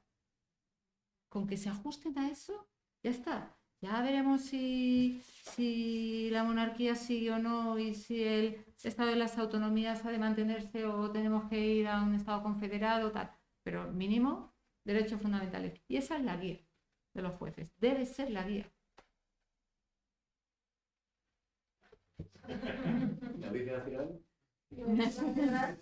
La Audiencia Nacional es un órgano que, como decía Margarita Robles hace años en un programa del País Vasco, además, y además hacía gesto. A la Audiencia Nacional hay que darle la vuelta como un calcetín, antes de que fuera ministra. Hay que darle la vuelta como un calcetín. No tiene sentido. No tiene absolutamente ningún sentido. Ahora, yo siempre mantuve la esperanza de que la Audiencia Nacional tendría a desaparecer una vez que ETA y Grapo pues ya no suponía ningún peligro para la convivencia, ¿no? Y bueno, siempre lo pensé, bueno, ahora harán sus maletas y uno se coloca aquí, otro allá, siempre por lo alto. Nunca uno no llega a la Audiencia Nacional para volverse a Móstoles, con perdón, pero es así. Y resulta que, ¿cuál fue nuestra sorpresa? Que se cambiaron de edificio, gastaron una millonada en hacer un búnker auténtico, súper asegurado, unas garantías de seguridad para todos los que trabajan allí. Parece que no contamos los abogados, que también trabajamos cuando vamos allí. O sea, unas medidas de seguridad extremas, un sistema de corredores que consisten en que te dan autorización en la entrada para pasar hasta aquí, pero no para hasta allá. O sea, una cosa brutal, pero y muy costoso económicamente. Claro, ante la construcción de ese búnker, pues la esperanza de que a la Audiencia Nacional se le dé la vuelta como un calcetín o desaparezca porque ha perdido su sentido, me parece que ya no, ya se pasó el momentazo y estamos condenados a seguir teniendo un edificio y un órgano judicial que durante mucho tiempo ha interpretado la razón de Estado como forma de impartir justicia y que ahora, bueno, pues intenta sobrevivir con otras causas y antes investigaban terrorismo y ahora enjuician tuiteros. Pues perfecto para sobrevivir. Cualquier trabajo es digno. Una pequeña nota discordante, lo que dice Isabel, ¿no? Bueno, es decir, yo estando de acuerdo en todo lo que es efectivamente como, además viniendo del top, del Tribunal de Orden Público y todo eso y tal, pero yo sí creo que España, es así que la Audiencia Nacional también tiene una sala de contencioso y una sala laboral, ¿no? Entonces, es decir, eso también hay que entenderlo, es decir, que hay, por ejemplo, convenios de ámbito estatal que merecen a lo mejor una sala en ámbito estatal, audiencia estatal en el que llevar, no nacional, volvemos ahí, meten una cuestión para quebrar dentro del ámbito de la España plural o confederal o federal y tal, ¿no? Nacional, una sala estatal que se lleve esos, igual en el ámbito contencioso administrativo y el ámbito penal. En el ámbito penal, las grandes tramas de corrupción la puede llevar un juzgado pequeño, por ejemplo. Las grandes tramas, es decir, en el narcotráfico, por ejemplo, una organización criminal que trabaja en todo el Estado, lo puede llevar un juzgado de primera instancia de Getafe y puede enfrentarse contra una trama colombiano-española que tiene ni siquiera ese sueldo. Bueno, en fin, digo como nota, lo que pasa es que efectivamente la Audiencia Nacional se ha utilizado de forma política. De forma política. Absolutamente, ¿no? Que luego de punto de vista técnico podemos tener un debate sobre si el ámbito, luego laboral y contencioso, creo que no hay debate sobre ello, hace falta una sala estatal, porque hay cuestiones que son de resolución estatal.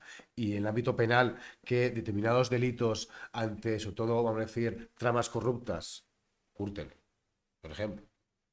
O sea, ya hemos visto cómo muchas veces un tribunal pequeño, un juzgado de instrucción pequeño no puede abordarlo, ¿no? Y de luego, tramas criminales, el ámbito de trata de blancas, a veces, también puede llevar un juzgado de instrucción, pero y delitos de, vamos a decir, narcotráfico a gran escala, o, criminalidad internacional, un juzgado pequeño. Sí, lo planteo el debate. Yo nunca lo he tenido, o sea, no he tenido del todo claro, y he hablado con algunos, vamos a decir, gente que ha trabajado vamos a decir, en provincias, ¿no? Que sí que te relatan cómo es cierto que los operadores judiciales de una provincia pequeña es fácil intimidarles. Es fácil intimidarles.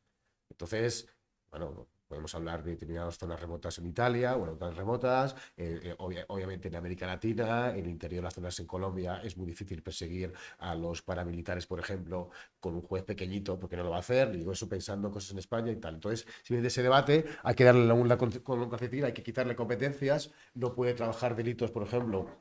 Yo entiendo el tema de la sedición y todo eso, no tiene ningún tipo de sentido que diga la Audiencia Nacional, pero ante determinadas tramas internacionales potentes y tal, bueno, ver en qué determinados casos a lo mejor es quizá tener un juez, una fiscalía más fuerte que no en un ámbito muy pequeño que fácilmente, bueno, lo que viene siendo, pues ya sabéis, los poderes fácticos en el ámbito, bueno, no solo fácticos, sino incluso internacionales, ¿no? Y que si ese juez pequeñito va a ser capaz, no solo por medios, sino de no verse intimidado ante una red más grande, ¿no? Y no sé si ante esta pequeña discordancia. Bueno, las tengo todas, porque en Europa no hay un órgano parecido al de la Audiencia Nacional y a Europa también llegan redes de crimen internacional y desde luego a un juzgado de primera instancia alemán se le ocurrió investigar a la Volkswagen. Bueno, yo creo que en toda Europa no es así. Se trata de dotar recursos.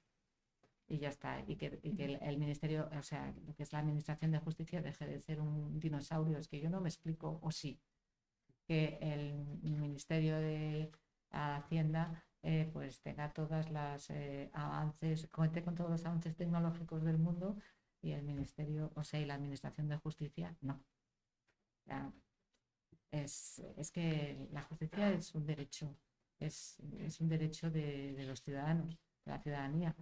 Y eso se está impartiendo mal también por culpa de no dotar de recursos y de medios a los tribunales y juzgados. Estamos hablando de jueces de primera instancia o de instrucción, que los hay y juezas muy válidos y que por supuesto no van a llegar nunca arriba, porque para eso tienes que seguir por otra vía. Y realmente tienen dificultades para llevar a cabo investigaciones, pero por eso yo creo que la Audiencia Nacional siga en pie y se justifique, como dice Juan, que me parece muy lógico, en el estado actual de la Administración de Justicia, claro que se justifica, se podría justificar la Audiencia Nacional, pero yo me niego a que la Administración de Justicia siga infradotada. No puede ser que yo me siente en un juzgado y tenga sitio para poner mi ordenador, haya wifi y luego no tenga como enchufar para que no se me vaya la batería del ordenador. No puede ser. En un juicio que dura 3 horas. Sí, es increíble, eso es increíble, me ocurre. Sí. Bueno, yo creo que cerramos aquí el debate tal, porque está claro que... Sí, si te vais, yo me tomo alguna caña con vosotros si queréis hablar, ya está. Y nada, pues muchas gracias por haber venido y ha sido muy interesante. Gracias. Pues nada, venga.